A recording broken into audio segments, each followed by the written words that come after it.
प्रदेश में organ transplant के लिए फर्जी एनओसी जारी करने के मामले में एसीबी के एक्शन के बीच 800 से ज्यादा ऑर्गन ट्रांसप्लांट सवालों के घेरे में आ गए।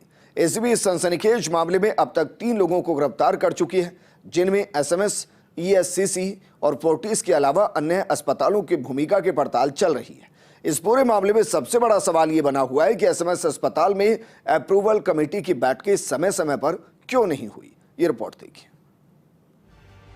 अंगदान के साथ जागरूकता बढ़ाने के लिए सरकार जहां हर संभव प्रयास कर रही है, वहीं दूसरी तरफ प्रदेश के सबसे बड़े एसएमएस अस्पताल में कमाई के खेल ने इस जीवनदायिनी मुहिम को सवालों के घेरे में खड़ा कर दिया।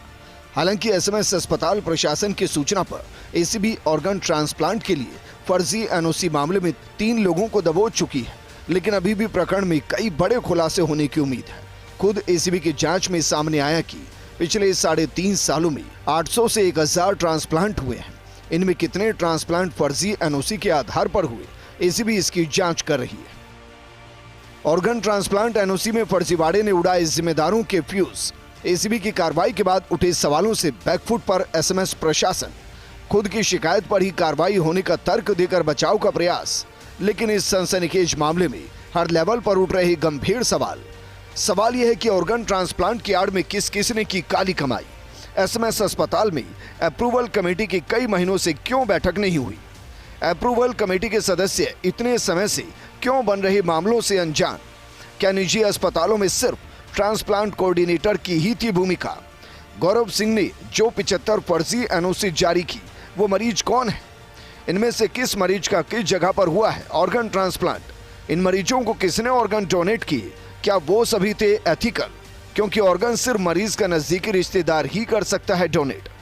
बड़ा सवाल यह भी है कि क्या ऑर्गन डोनेशन का भी चल रहा था अवैध कारोबार। विदेशी मरीज जयपुर के नामी अस्पतालों के संपर्क में ही कैसे आते थे। क्या विदेशी मरीजों को यहां तक लाने में भी कोई रैकेट सक्रिय है। जो ट्रांसप्लांट हो रहे हैं वो तो यहाँ रेगुलरली हो रहे थे हॉस्पिटल के अंदर, लेकिन जो बाहर से क्यों नहीं हो रहे हैं अभी तक नहीं है। इसी बात को ध्यान में रखते हुए इस मुद्दे को आगे लाया गया कि शक का जो पैदा हुआ इसमें कि कुछ जरूर गड़बड़ हो रही है, तो इस मामले को आगे लाया गया, जिसके बाद ये सारा खुलासा हो। इस घटनाक्रम के बाद अब एसएमएस मेडिकल कॉलेज प्रशासन डैमेज कंट्रोल में जुट गया है। कॉलेज प्राचार्य डॉक्टर राजीव अगरहट्टा ने हाई लेवल बैठक बुलाई, जिसमें पूरी व्यवस्था में सुधार के लिए कई मुद्दों पर मंथन किया गया। हालांकि इस दौरान सभी इस बात पर चुप्पी साध रहे हैं कि आखिर इतनी बड़ी लापरवाही के लिए कौन जिम्मेदार है। बैठक में तय किया गया कि ऑर्गन ट्रांसप्लांट एनओसी की प्रक्रिया को अब पूरी तरह से ऑनलाइन किया जाएगा। इसके साथ ही अस्पताल से भी क्रॉस चेक किया जाएगा।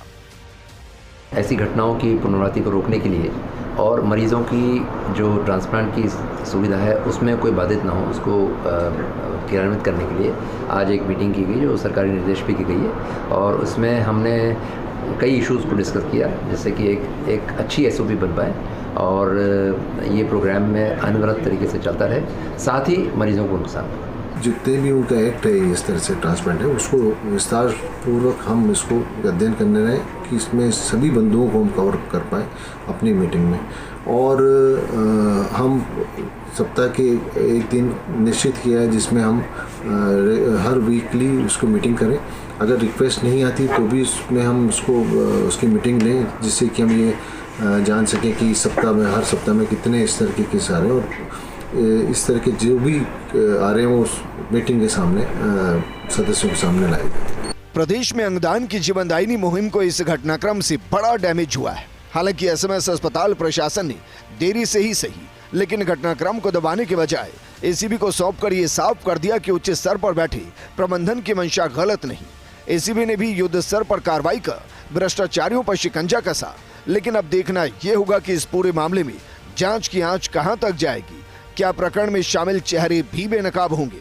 नवीन शर्मा के साथ Vikas Sharma, first India news, Jaipur.